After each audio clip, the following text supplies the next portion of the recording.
Hello students, welcome to मैथी जी। इस lecture में मैं आपको बायनोमियल्स थ्योरम के क्वेश्चनों को सॉल्व करने के लिए शॉर्ट ट्रिक बताने वाला हूं, जिसमें आप बायनोमियल्स थ्योरम के मैक्सिमम क्वेश्चनों को 10 सेकंड से भी कम में आसानी से सॉल्व कर सकते हो। ठीक है ना। साथ में हम IIT JEE 2020 मेन एग्जाम में पूछे गए बायनोमियल्स थ्योरम के क्वेश्चन का सॉल्यूशन देखेंगे। ठीक है ना, जो कि ये लिखा हुआ है। देखो, इस क्वेश्चन के थ्रू ही मैं आपको उस कॉन्सेप्ट को बताऊंगा जिसमें आप आसानी से बायनोमियल्स थ्योरम के क्वेश्चनों को सॉल्व कर सकते हैं। ठीक है ना। तो देखो, इस क्वेश्चन को पढ़ते हैं पहले। If the constant term in the binomial expansion of square root of x minus k upon x square का whole power 10 is 405 then mod k। ठीक है ना, k की वैल्यू आपको बतानी है। ओके, तो देखो इसमें क्या है कि आप जब इस बायनोमियल एक्सपेंशन को ओपन करोगे तो उसमें एक टर्म मिलेगा आपको, कोई सा भी हो सकता है, मुझे नहीं पता। वो क्या होगा, वो कांस्टेंट होगा। उस कांस्टेंट की वैल्यू आपको 405 रखनी है इक्वल, और आपको वहाँ से k मिल जाएगा। उसके k की मोड बताना है। ठीक है ना, मोड की वैल्यू यानी पॉजिटिव वैल्यू बतानी है। ठीक है ना। तो देखो, एक आप जनरली हम इसको बायनोमियल एक्सपेंशन को ओपन करते हैं। ठीक है ना। तो इसमें कितने टर्म आएंगे, 11 टर्म आएंगे, n+1 आते हैं, लेकिन उसमें लगेगा टाइम बहुत। ठीक है ना, पता नहीं कौन सा टर्म है जो कांस्टेंट होगा। 9वां टर्म भी हो सकता है, वो 10वां टर्म भी हो सकता है, कोई भी टर्म हो सकता है। ठीक है ना। तो हम किसी भी बायनोमियल थ्योरम के क्वेश्चनों को ओपन करके सॉल्व नहीं करते हैं। ठीक है ना। तो ये ध्यान देना कि बायनोमियल थ्योरम के क्वेश्चन केवल उसके टर्म पर ही पूछे जाते हैं, क्योंकि जब भी बायनोमियल एक्सपेंशन को आप ओपन करोगे तो इसके हमें टर्म मिलेंगे, बस उन्हीं पर क्वेश्चन जनरेट होता है। ठीक है ना।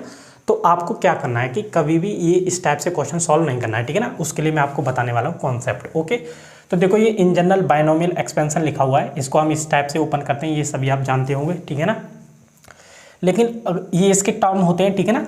अगर हमें किसी बायनोमियल एक्सपेंशन के टर्म के बारे में जानना हो बिना ओपन किए, ठीक है ना, बिना बायनोमियल एक्सपेंशन को हम बिना ओपन किए उसके टर्म के बारे में इंफॉर्मेशन जानना चाहते हैं, तो वो हम जान सकते हैं। कैसे जान सकते हैं? सपोज मुझे rवें टर्म की, इसके rth टर्म के बारे में मुझे जानना है, तो इसका rth टर्म डायरेक्ट होता है r+1 = NCR x की पावर n-r a की पावर r। ठीक है ना। इसके ये फॉर्मूला आपने पढ़ा भी होगा, लेकिन इसका यूज़ कैसे करना है वो मैक्सिमम स्टूडेंट नहीं जानते। ठीक है ना। अगर आप इसका यूज़ करना जान जाते हो तो बायनोमियल्स थ्योरम के जो भी क्वेश्चन है वो आप आसानी से सॉल्व कर लोगे। ठीक है ना।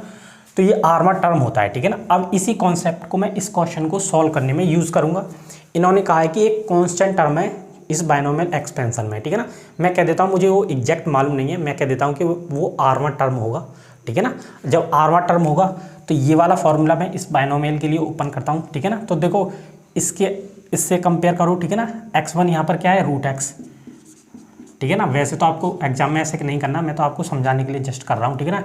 ए क्या है, -k/x²। ठीक है ना। तो इसके लिए आरवा टर्म लिखते हैं, तो TR+1 NCR। n आपका यहाँ पर कितना है, देखो ये n होता है ये। ठीक है ना, n 10CR। अभी r मुझे मालूम नहीं है तो मुझे r ही लिखना पड़ेगा। x की पावर n-r होता है। ठीक है, ये n-r होता है, तो इसका मतलब क्या है, ये √x की पावर n-r। n-r का मतलब 10-r। ठीक है ना। a की पावर r मतलब k/x² की पावर r। ठीक है ना। तो देखो, इसको बस आपको लिखना है आरवें टर्म को सही से। x की पावर यहाँ देखो 10-r/2 हो जाएगा, यहाँ से 2r मिलेंगे, ऊपर जाके -2r हो जाएगा, यहाँ -k की पावर r हो जाएगा। ठीक है ना। तो जो कांस्टेंट टर्म है, इसको ओपन करने पर जो कांस्टेंट टर्म आएगा वो इतना है। ठीक है ना। अब ये एग्जैक्ट इसलिए नहीं निकला क्योंकि r हमें मालूम नहीं है। ठीक है ना। अब देखो यहाँ ध्यान से, ये अगर कांस्टेंट टर्म है तो इसमें x नहीं आना चाहिए। मतलब क्या है कि x की पावर इसमें 0 होनी चाहिए, तभी तो x की पावर 0 = 1, यानी x नहीं आएगा उसमें। तो हमें ये टर्म, ये वाली जो पावर है, ये 0 के इक्वल रखनी पड़ेगी। ठीक है ना। तो इसको लिख देते हैं, क्योंकि ये कांस्टेंट बनाना है ना हमें। 2r = 0। ठीक है ना। तो 2 कट गया, तो r यहाँ से आ जाएगा 2 दूनी 4, 2 आ जाएगा। ठीक है ना।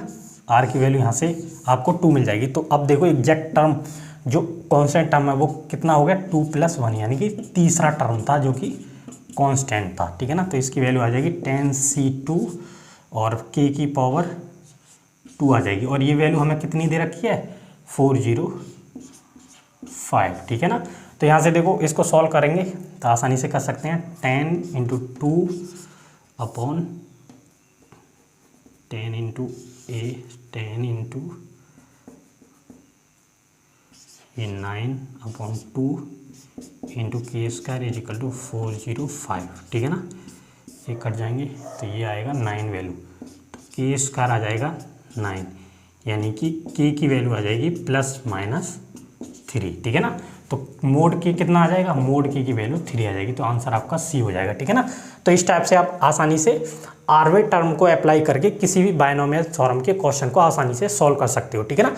तो डायरेक्ट इसको ओपन करना अपने बायनोमियल एक्सपेंशन के लिए, और जो कंडीशन दे रखी हो उसे अप्लाई करके आर की वैल्यू आपको निकालनी पड़ेगी। एन आपको ऑलवेज मिलेगा क्वेश्चन में इसकी बायनोमियल एक्सपेंशन की पावर से, ठीक है ना। तो इस टाइप से आसानी से क्वेश्चन को सॉल्व कर सकते हैं, ठीक है ना। तो बायनोमियल थ्योरम के क्वेश्चन मैक्सिमम आर में टर्म से सॉल्व हो जाते हैं। ओके, तो थैंक्स फॉर वॉचिंग।